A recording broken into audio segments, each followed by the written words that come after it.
Okay, सो aggregate demand हमने कैसे observe किया कि all desires which are backed up by the purchasing power of a nation.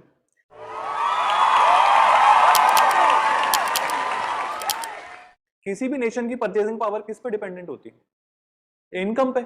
Sir nation में जितने भी लोग हैं उन सबकी जितनी इनकम होगी उतनी उनकी परचेजिंग पावर होगी, ऐसा ही होता है ना। अच्छा, तो क्या ऐसा बोला जा सकता है कि मैक्रो इकोनॉमिक्स का जो एग्रीगेट डिमांड है ये किस में डील करता है? लोगों की इनकम, लोगों की इनकम, और वो कितना डिमांड कर रहे हैं सारे गुड्स के लिए, इसी में डील करेगा। इंडियंस की इनकम और कितनी वो क्वांटिटी डिमांड करते हैं सारे गुड्स की, वो आपका एग्रीगेट डिमांड वाला कॉन्सेप्ट होगा, है ना। इस पोर्शन को और लिख लेते हैं, साथ के साथ लिख लीजिए आप ये हेडिंग करके।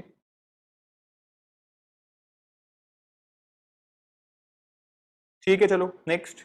अब आप उसको इस कुछ ऐसे बताओ कि अगर पूरे इंडिया की इनकम इंक्रीज हुई तो क्या एग्रीगेट डिमांड पे कुछ फर्क पड़ेगा? यस और नो? पड़ेगा। क्या पड़ेगा? डिमांड बढ़ जाएगी, एग्रीगेट डिमांड इंक्रीज हो जाएगी।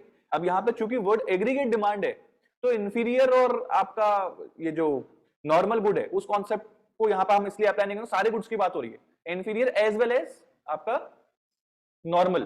तो किसी की डिमांड कम हो जाएगी बट ठीक है, किसी की तो बढ़ेगी ना, ऐसा भी तो होगा। ओके, फिर से आते हैं, फिर से अगर पूरे इंडिया की इनकम इंक्रीज होती है तो एग्रीगेट डिमांड इंक्रीज होगी कि डिक्रीज होगी? इंक्रीज। और अगर पूरे इंडिया की इनकम डिक्रीज होती है तो एग्रीगेट डिमांड इंक्रीज होगी कि डिक्रीज? डिक्रीज। सो इन दोनों के बीच में कैसे रिलेशनशिप है? पॉजिटिव, डायरेक्ट रिलेशनशिप है। सिंपल है, यहां तक बिल्कुल बहुत बेबी स्टेप्स में लेके चल रहा हूं मैं आपको कॉन्सेप्ट को। ठीक है, ये पोर्शन और लिख लेते हैं कैसे कि अगर income of India will increase तो aggregate demand of all goods and services, वो मैंने लिख रहा, that will also increase. Income of India अगर डिक्रीज होगी तो aggregate demand for all goods and services will also decrease. So both are having direct or positive relationship. लिख लीजिए इसको।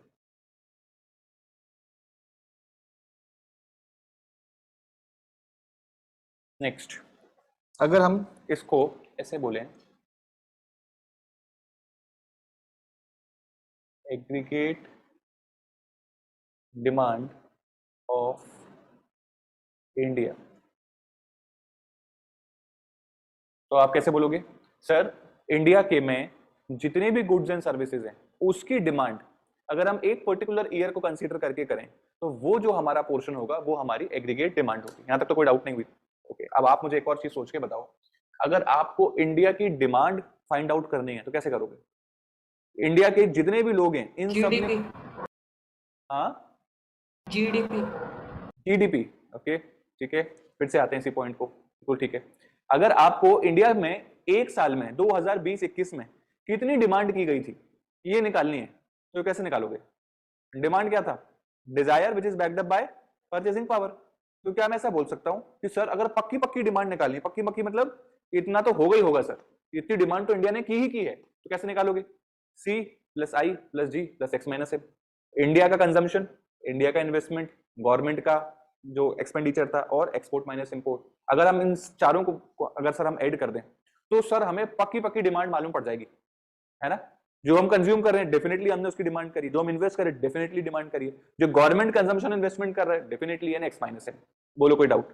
ठीक, फिर से आते हैं। तो जो आपका कुशाग्र आंसर था बिल्कुल सही है, उसको लेकर हम एक्सपेंडिचर मेथड के थ्रू यहाँ पे जा रहे हैं। फिर से अगर इंडिया की पक्की पक्की डिमांड निकालनी है, पहला क्या था कि अगर इंडिया की डिमांड निकालनी है तो कैसे करोगे सर? इंडिया एग्रीगेट डिमांड कैसे निकालेंगे? सर इंडिया के जितने भी लोग हैं इन सब ने एक साल के अंदर जो भी डिमांड करी हो सर उसका टोटल कर दो। अब कैसे निकालें?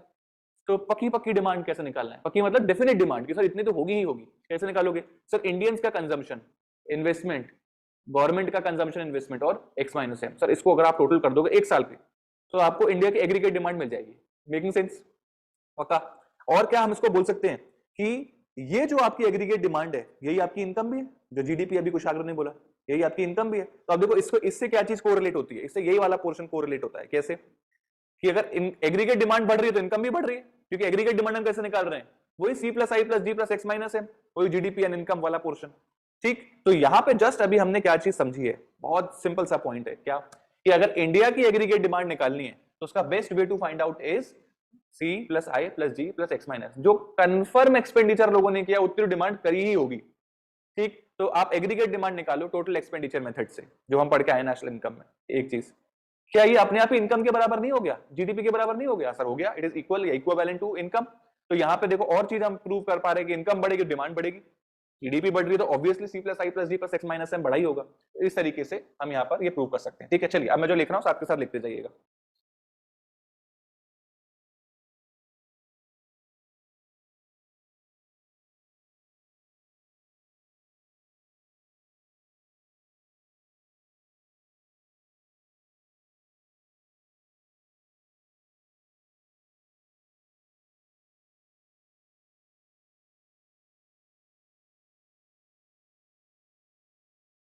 आप क्या करो, यहां से ये वाली जो पॉइंट है ना, demand is equals to desire plus purchasing power, यहां से आप क्या करो, उसको थोड़ा सा नीचे करते हैं।